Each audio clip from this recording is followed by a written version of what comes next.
믿음의 결과는 순종, 순종의 결과는 축복이라는 제목으로 오늘 말씀을 나누고자 합니다. 오늘 설교 내용이 믿음은 순종입니다. 또 이 순종이 우리에게 축복을 가져다 줍니다라는 신앙 이 공식이 주제가 됩니다. 제가 금년 2월에 아침에 교회에서 기도하다가 교회, 가정, 그리고 사업장, 우리 부흥, 축복을 위해 기도할 때 하나님께서 제게 주신 세 가지의 선명한 음성, 제가 여러 번 말씀드렸습니다만 회개, 순종, 정인이었습니다. 회개는 제가 광고 시간에 말씀드린 것처럼 7월 첫 주 금요 기도에 다시 말씀으로 다루고 기도하려고 합니다. 그리고 정인은 우리 삶이 정인으로 뿜어져 나와 말로 전가하고 권유하고 교회로 초청하는 겁니다.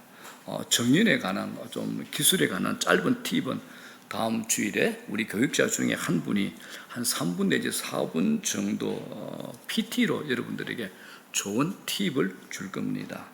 자, 오늘 말씀은 이제 순종입니다. 순종.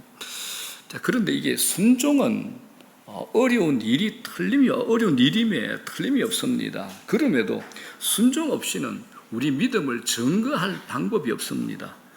저도 하나님께서 주신 말씀에 따라 매일매일 모든 영역에 온전히 순종하려고 몸부림을 치고 깨어 있어 보려고 하는데도 참 완전하게 잘 안 되는 게 저녁마다 늘 내 자신한테 불만스러운 게 이제 순종의 영역입니다.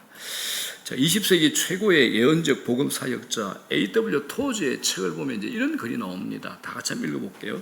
시작. 믿음의 사람들은 순종이라는 도구를 통해 하나님의 복이라는 신비스럽고 멋진 장소로 인도될 것이다. 성령님께서는 하나님께서는 불순종하는 자녀를 성령님으로 충만케 하시지 않을 것이다. 성령 충만을 받기 위해서도 순종이 있어야 한다라고 말씀합니다. 누가복음을 보더라도 하나님께서 우리에게 제일 주시고 싶어하는 복이 뭘까요? 성령입니다. 하나님께서 우리에게 제일 주시고 싶어하는 게 바로 성령입니다. 그런데 이 불순종이 성령 충만과 멀어지는 겁니다. 하나님이 주시는 복과도 거리가 멀어진다라고 우리에게 말씀하고 있습니다. 자, 오늘 이야기도 우리가 잘 아는 본문입니다. 주제가 순종에 관한 스토리입니다. 믿음의 조상 아브라함이 100세에 낳은 아들 이삭에 관한 이야기입니다.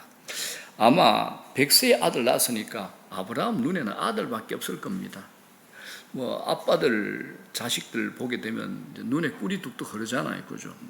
100세에 낳았으니까 25년을 기다렸다 얻었으니까 이때 이제 재롱도 피우고 성인으로 자라나는 모습에 더 이상 다른 욕심이 생기지 않을 정도로 행복하고 좋았을 겁니다.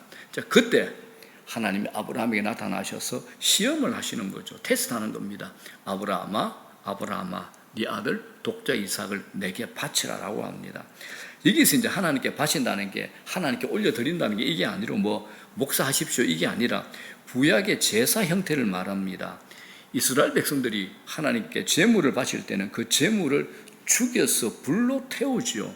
여기서 바치라는 말씀은 제사의 제물로, 즉 칼로 죽여서 각을 떠 불에 태워 내게 바치라라는 상상이 안 되는 아주 무서운 명령이었습니다. 아니, 하나님은 사랑의 하나님, 자비 하나님이신데 어찌 그럴 수가 있습니까? 라는 질문이 우리에게 생길 수 있습니다. 그래서 이제 오늘 본문 안으로 저와 여러분들이 들어가서 하나님 마음을 한번 알아보기를 소원합니다. 자, 1절 다 같이 읽습니다. 시작. 그 일 후에 하나님이 아브라함을 시험하시려고 그를 부르시되 아브라함아 하시니, 하나님이 아브라함을 뭐죠? 시험하시려고 합니다. 하나님은 때로 우리의 믿음을 테스트 하신다라는 겁니다. 우리가 이제 이 본문을 읽으면서 하나님께서 아브라함에게 자식을 바치라는 이 사건을 이제 편협된 렌즈를 끼고 보면 신을 위해서 자식까지도 죽임으로 종교적 경건의 극치를 바라는 것으로 우리가 오해할 수 있는 본문이 바로 오늘 본문입니다. 그런데 그렇지 않습니다. 오늘 본문의 전체적 성격을 규정해 주는 것이 바로 시험하는 겁니다. 하나님께서 테스트하는 거죠. 하나님이 아브라함을 시험하시려고 합니다. 이 사건은 아브라함에게 있어서 하나의 하나님의 테스트입니다. 자, 시험이 무슨 말일까요? 이게 연단이라는 말입니다. 연단이 뭡니까? 쇠를 단단하게 할 때 불리는 작업을 말하는 게 이게 연단이고 시험입니다. 연단은 자신을 고난으로부터 견뎌내도록 훈련하는 것, 이게 연단입니다. 자, 그런데 연단의 결과가 뭘까요, 여러분들? 우리 학교 다닐 때 한번 생각해 봅시다. 선생님은 학생들에게 시험을 치게 만듭니다. 그런데 이 시험이 학생들을 유혹해서 죄에 빠뜨리기 위함입니까? 아니죠. 이 시험은 학생들의 실력을 높여 성적을 향상시키기 위함입니다. 하나님도 마찬가지입니다. 하나님은 우리의 믿음을 성장시키기 위해서 때로 자주 우리를 테스트하십니다. 신자라면 누구나 이 경험을 하실 겁니다. 만약 이것이 내가 간단하게 이제 감당할 수 있으면 이건 시험이 아니겠죠. 내 진짜 신앙의 실력을 확인하게 만들고 이건 시간이 걸리는 시험입니다. 그런데 모든 시험에는 내용이 또 다 다릅니다. 영어 시험, 수학 시험, 국사 시험은 내용이 다 다르다라는 겁니다. 자, 그렇다면 오늘 본문에서 하나님이 아브라함을 시험하신 내용이 뭡니까? 바로 순종입니다. 네가 정말 나를 순종하느냐? 이게 하나님께서 테스트한 겁니다. 성경은 순종을 아주 강조합니다. 우리가 순종으로 구원을 얻는 것은 아니지만 순종으로 내 믿음이 진짜인지 아닌지를 검증해 볼 수 있습니다. 믿음이 어떻게 자라나요? 우리가 하나님 내 믿음 자라게 해주십시오, 내 믿음 키워주십시오 라고 기도하는데 우리 믿음이 어떻게 자랄까요? 믿음은요 오직 순종을 통해서만 자라납니다. 순종을 통해서만. 순종이 없는 믿음은 가짜죠.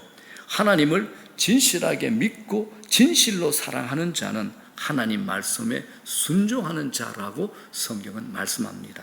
그래서 야고보 사도가 야고보서 2장에 오늘 본문에 이렇게 해석을 합니다.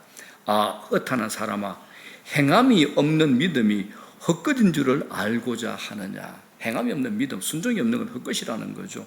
우리 조상 아브라함이 그 아들 이삭을 제단에 바칠 때, 오늘 본문 이야기죠, 행함으로 의롭다 하심을 받은 것이 아니냐라고 순종을 강조합니다. 네가 보거니와 믿음이 그의 행함과 함께 일합니다. 믿음은 행함과 함께 일합니다. 나는 믿습니다 라는데 행함이 따르지 않는데 그거는 안 믿는 거죠. 행함으로 믿음이 온전케 된다라고 야고보 사도가 얘기합니다. 믿음은 행함과 함께 일을 합니다. 믿음과 행함, 믿음과 순종은 한 세트입니다. 순종이 있어야 그 믿음이 진짜라는 말씀입니다. 굉장히 도전이 되고 또 부담스럽고 거북스러운 내용이죠. 이건 우리가 피할 수 없습니다.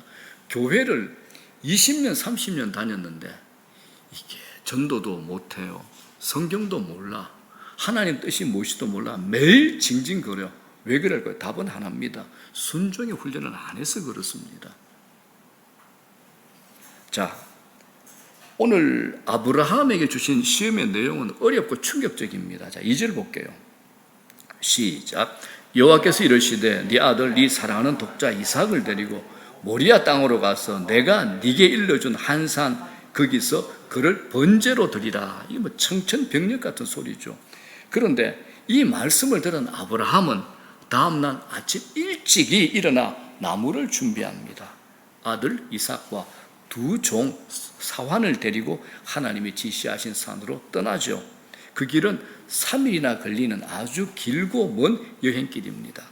이 사흘길을 걸어가는 동안 아브라함의 마음이 얼마나 괴로웠을까 상상할 수 있겠습니까? 이런저런 생각으로 얼마나 심란했을까요? 이제 사흘길을 가니까 저 멀리 하나님이 지시하신 모리아 산이 보입니다. 그곳에서 아브라함이 사환들에게 이렇게 말을 합니다. 5절에 뭐라 그럽니까? 이 아브라함이 종들에게 이르되 너희는 나귀와 함께 여기서 기다리라. 내가 아이와 함께 저기 가서 예배하고 우리가 너희에게로 돌아오리라 하고 합니다. 아브라함이 무슨 의도로 이런 말을 했을까요? 사환들에게 지금 자기가 하는 일을 숨기기 위해서일까요? 물론 그럴 가능성도 있습니다. 아니면 아브라함에게 어떤 분명한 다른 확신이 있었을까요? 본문에는 나타나지 않았지만은 신약 성경 히브리서는 이 본문을 이렇게 해석을 해줍니다. 히브리서 11장. 다 같이 읽겠습니다. 시작. 아브라함은 시험을 받을 때 믿음으로 이삭을 드렸으니 그는 약속을 받은 자로 돼 그 외아들을 드렸느니라. 그에게 이미 말씀하기를 네 자손이라 칭할 자는 이삭으로 말미암으리라 하셨으니 그가 하나님이 능히 이삭을 죽은 자 가운데서 다시 살리실 줄로 생각한지라. 한마디로 자기 아들 이삭을 하나님이 능히 죽은 자 가운데서 다시 살리실 줄로 아브라함은 믿었다라는 겁니다. 아브라함의 마음속에는 믿음이 있었습니다. 하나님께서 이렇게 잔혹하게 명령하실 수 있는가? 여기에 분명히 무슨 뜻이 있을 거다라는 믿음이 있었기 때문에 순종할 수 있었던 겁니다. 그래서 여러분, 순종과 믿음은 언제나 함께 가는 겁니다. 나는 믿음이 자라나고 싶어요. 내 믿음을 키우고 싶어요. 그런데 순종이 안 돼요. 믿음 안 큽니다. 믿음 훈련은 순종 훈련입니다, 여러분들. 우리가 왜 순종하지 못합니까? 그 이유는 단 하나입니다. 믿음이 없기 때문에 순종이 안 되는 겁니다. 하나님 말씀대로 살아서 내가 과연 성공할 수 있을까? 이 말씀이 정말일까라는 의심과 불신 때문에, 생각 때문에 우리가 순종을 못하는 거죠. 믿음이 순종을 낳습니다. 순종이 믿음을 성장시키는 겁니다. 그래서 이제 아버지 아브라함과 아들 이삭이 산에 올라가는데 불쑥 아들 이삭이 질문을 던집니다.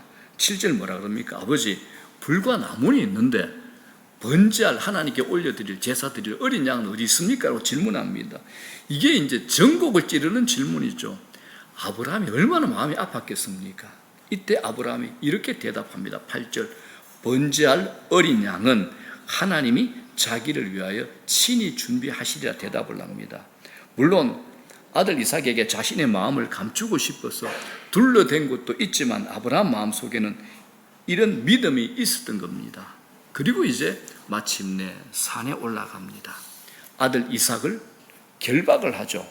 제단에 올려놓고 칼을 들어서 그를 잡으려고 하는데 하나님이 다급하게 아브라함을 부르십니다. 하나님이 얼마나 급하셨는지 아브라함아, 아브라함아 2번 부르셨습니다. 그리고 말씀하시죠. 12절 뭐라 그럽니까? 그 아이에게 손을 대지 말라. 그에게 아무 일도 하지 말라. 네가 네 아들 네 독자까지도 내게 아끼지 아니하였으니 내가 이제야 네가 하나님을 경외하는 줄을 아노라 합니다.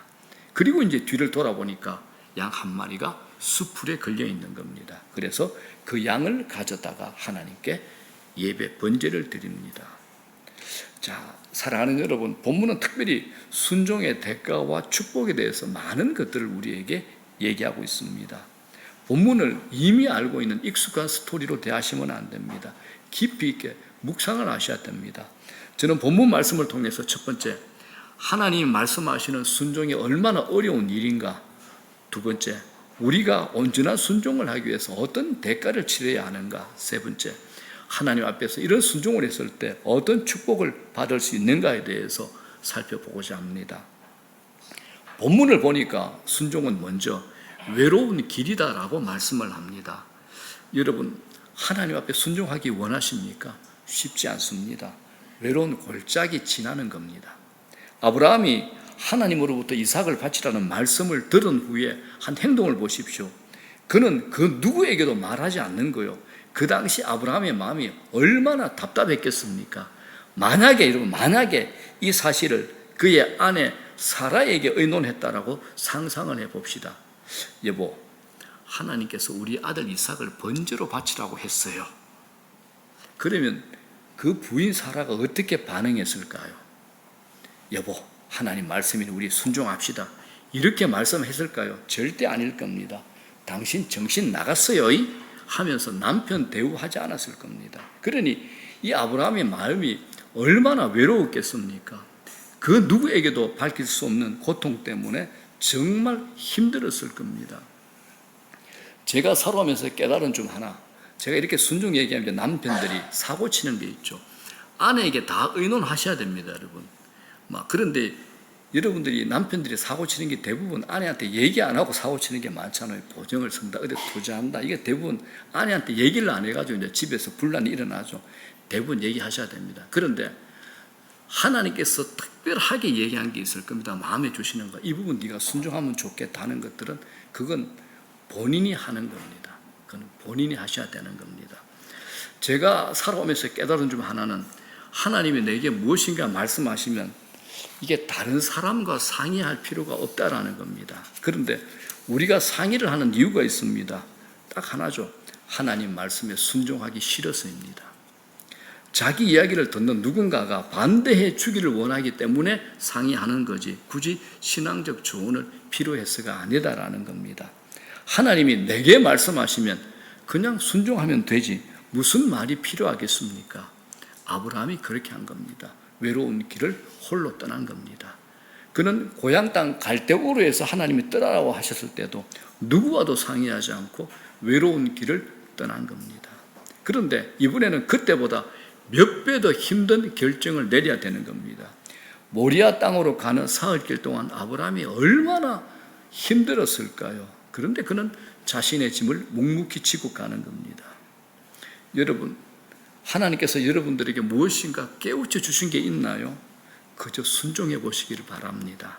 외롭더라도 그 짐을 홀로 지고 가십시오. 순종은 외로움의 길일 뿐만 아니라 불확실한 길이기도 합니다.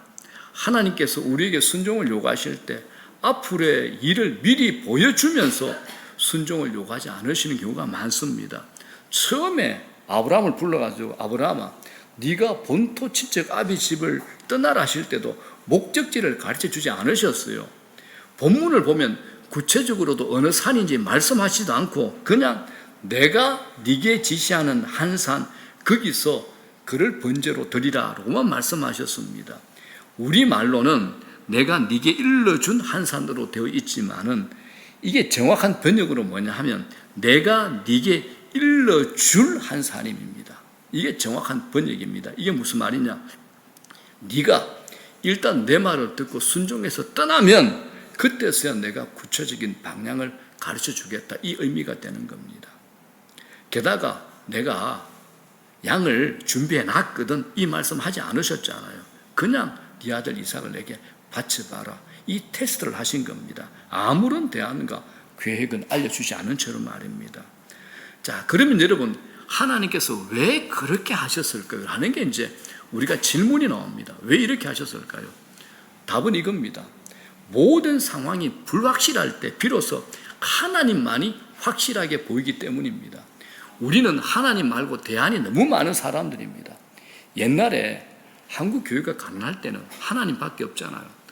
뭐 교회에서 커튼 하나 달 때도 적은 교회들은 교인들이 일주일 동안 기도했습니다. 돈이 없으니까요.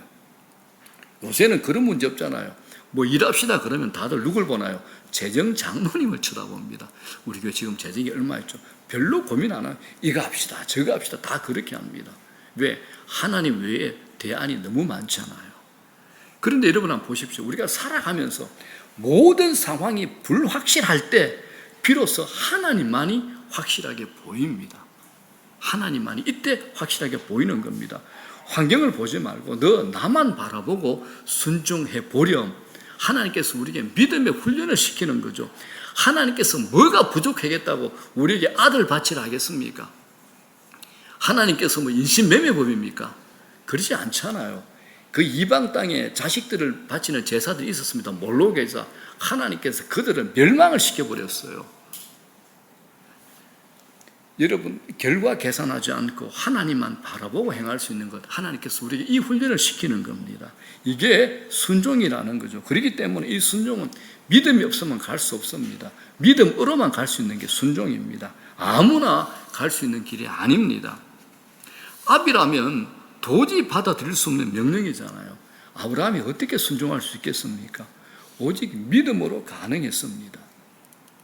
하나님에 대한 절대적인 신뢰, 그분의 선하심을 절대적으로 믿는 자만이 온전히 순종할 수 있는 겁니다.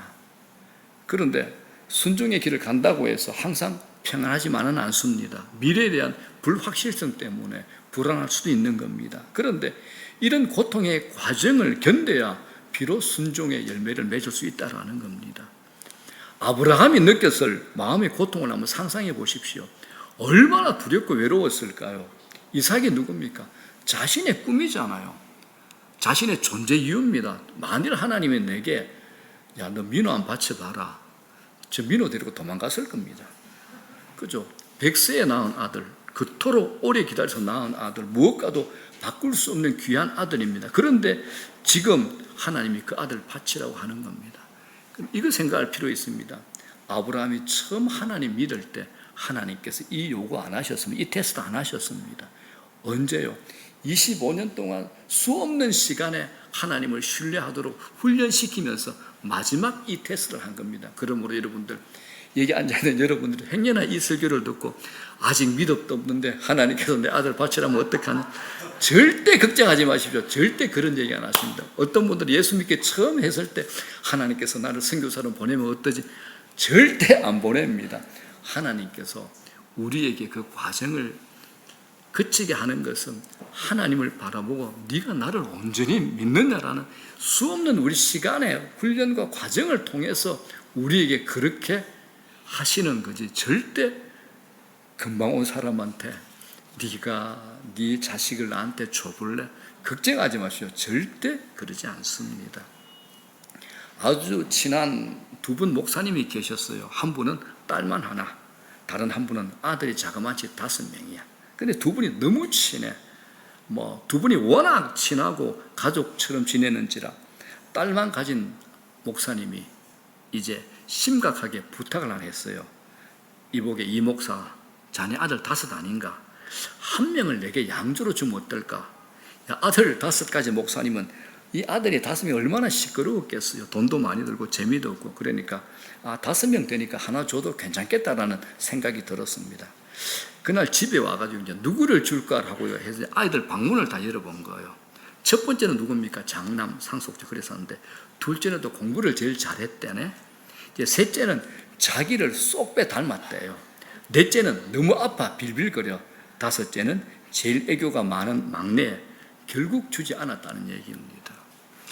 아들 5이나 준 목사도 제일 친한 친구 양자로 1명 주기 어려운데 자그마치 25년을 100세에 낳은 아들, 25년 기다려서 100세에 낳은 아들을 하나님께 바친다는 건 정말 어려운 일입니다. 아마 다른 것을 바치라고 하셨으면 억만금이라도 가져갔을 겁니다. 그런데 이상만은 그럴 수 없는 거죠. 순종이 어려운 이유가 바로 여기에 있습니다. 그건 고통의 길이자 하나님에 대한 신뢰가 없으면 이루어질 수 없는 일이기 때문에 순종이 어려운 겁니다. 그런데 순종에는 고통만 따른 것은 아닙니다. 순종에는 하나님께서 네가 나를 믿기 때문에 내가 네 인생 책임진다, 내가 네 인생의 주권자라는 놀라운 축복을 약속하셨다라는 겁니다. 그래서 순종을 통해서 얻을 수 있는 복이 뭔가? 3가지를 성경은 얘기합니다. 첫째, 순종은 하나님과의 깊은 만남을 갖게 해줍니다.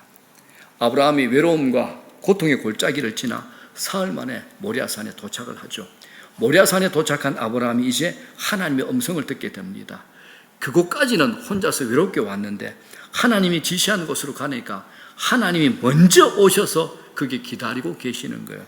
하나님께서 모리아산에 먼저 오셔서 고통 가운데 그곳까지 오고 있는 아브라함을 지켜보고 계셨던 겁니다. 사랑하는 여러분, 우리가 왜 하나님을 깊이 만나지 못하는 줄 아십니까? 우리가 신앙생활 오래 하고 교회 20년 30년 다니고 그럼에도 하나님과 깊이 있는 교제의 체험이 없는 이유가 있습니다. 내 삶에 아브라함이 순종했던 모리아산의 순종과 같은 그런 온전한 순종이 없기 때문에 하나님을 경험하지 못하는 겁니다. 아브라함은 모리아산에서 하나님을 더 가까이 만나게 됩니다. 자신을 희생하고 외로운 길을 걸어본 적이 없는 사람은 하나님을 깊이 체험할 수가 없는 겁니다. 멀찍이 뒤따라가는 신앙. 여러분, 제가 이거 말씀드렸죠. 낚시 30년 하면 고수가 돼요. 그죠? 바둑을 30년 하면 거의 고수가 되죠. 무슨 운동이든지 30년 고수가 돼. 근데 교회를 30년 다녔는데 성경도 몰라? 기도도 제대로 못해? 하나님도 경험 안 돼? 전도도 못해? 답은 하나죠. 멀찍이 뒤따라가서 그렇습니다. 멀찍이. 그러니까 하나님 음성을 들어본 적도 없고 하나님을 처음 해보지 못하니까 늘 아파요. 우울해요. 그래요. 기쁨도 없어요. 삶의 변화도 없어요. 이게 이제 우리의 현실이지 않습니까? 여러분, 정말 하나님 만나기 원하십니까? 정말 하나님 만나기 원하십니까? 그렇다면 여러분 모리아산으로 올라가셔야 됩니다. 내게 소중한 것, 이것 아니면 안 된다라는 것을 손에서 내려놓으시라는 겁니다. 그 순간 하나님이 우리에게 찾아와 말씀하십니다. 이게 순종의 첫 번째 복입니다. 두 번째입니다. 순종을 통해서 하나님께서 우리에게 예비해 놓은 것들을 영안을 열어서 보게 해 주십니다. 보게 해 주십니다. 아브라함이 모리아산에 올라가서 이삭을 제물로 드리려고 칼을 들었을 때 갑작스런 하나님의 음성을 듣고 뒤를 돌아보니 뭐가 있었습니까? 양이 있었습니다. 이게 여호와 이레죠. 아브라함이 그 양을 보고 얼마나 놀랐을까요? 저는 우리 하나님이 이렇게 우리를 놀라게 하는 분이라고 저는 믿습니다. 그리고 아브라함이 그 양을 보고 얼마나 기뻤겠습니까? 그리고 하나님의 숨은 마음을 알 수 있었지 않겠습니까? 그렇구나. 이삭에게 손대지 못하게 하신 것이 하나님의 뜻이구나. 하나님이 이미 이삭 대신에 양을 미리 준비해 놓으셨구나. 내 믿음을 테스트해 보신 것이구나 라는 것을 알게 되는 거죠. 그래서 하나님께서 그곳 이름을 무엇이라고, 그래서 아브라함이 그곳 이름을 뭐라고 지었습니까? 여호와 이레. 지기가 뭡니까? 하나님이 다 보고 계신다. 하나님이 예비하신다. 하나님이 준비해 놓으신다. 이게 여호와 이레입니다. 이런 찬양이죠. 여러분 아시니까 같이 한번 불러볼까요? 주님 내 길 예비하시니 나 기뻐합니다. 주님 내 길 예비하시니 나 기뻐합니다. 여호와 이레. 여호와 이레. 여호와 이레.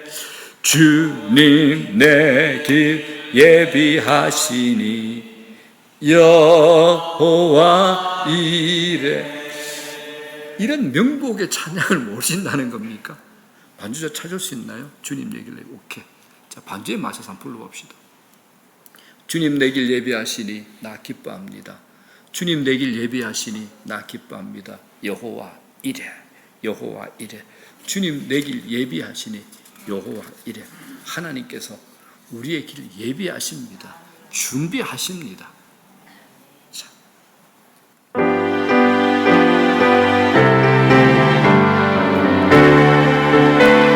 주님 내 길 예비하시니 주님 내 길 예비하시니 나 기뻐합니다.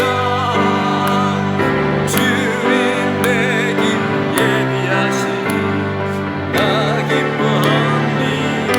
여호와 이레. 여호와 이레.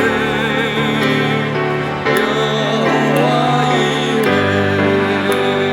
주님 내 길 예비하시니 여호와 이레. 저는 우리 모두가 하나님께 믿음의 순종으로 여호와 이레의 경험이 많아지시기를 주의 이름으로 축복합니다.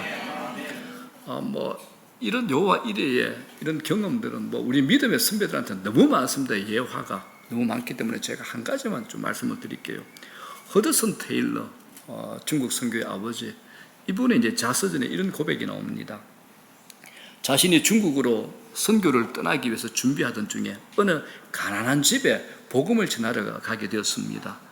그 집의 형편이 너무 어려워서 가진 것을 다 주고 싶었는데 호주문에 있는 유일한 재산이 뭐냐? 은화 한 개밖에 없었습니다. 은화.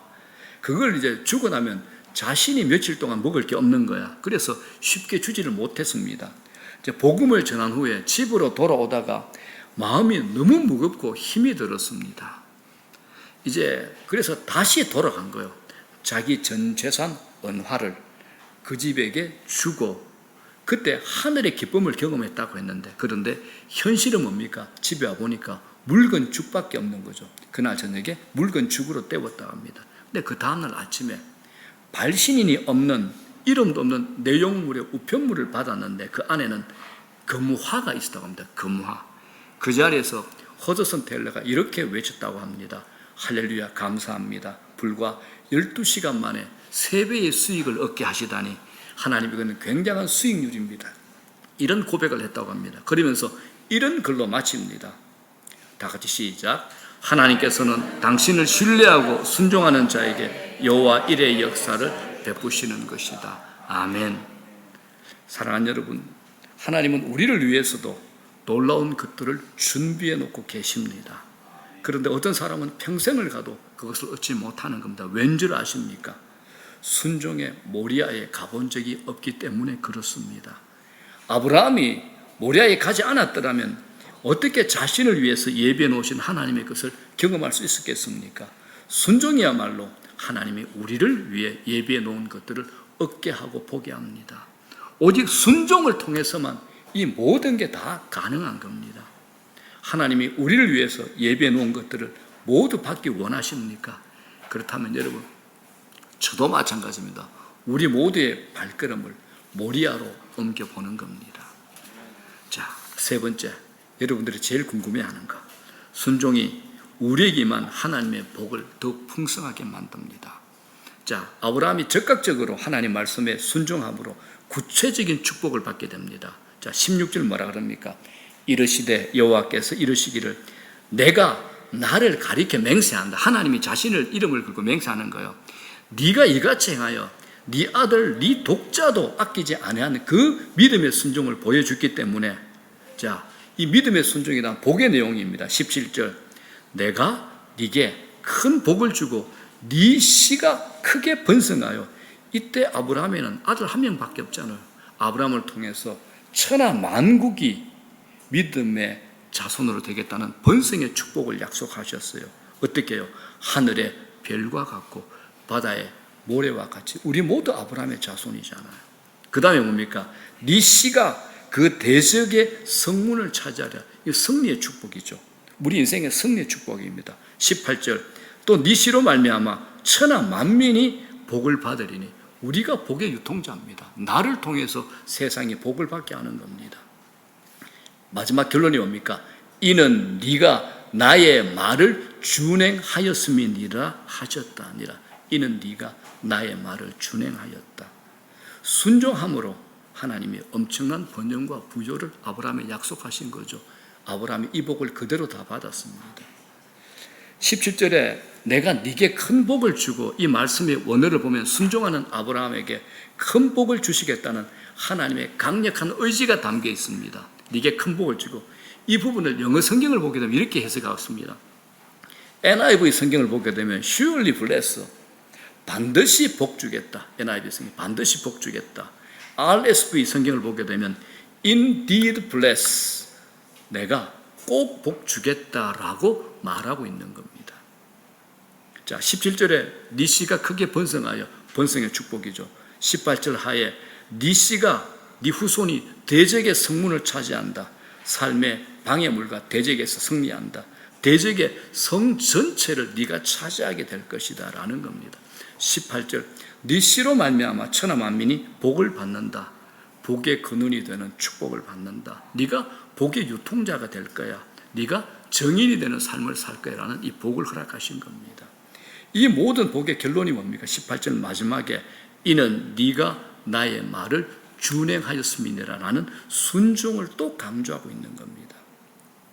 사랑하는 여러분, 공의로우신 하나님은 이처럼 우리 믿음의 순종 행위에 대해서 반드시 보상하시는 분입니다. 하나님의 축복은 이처럼 순종을 전제로 합니다.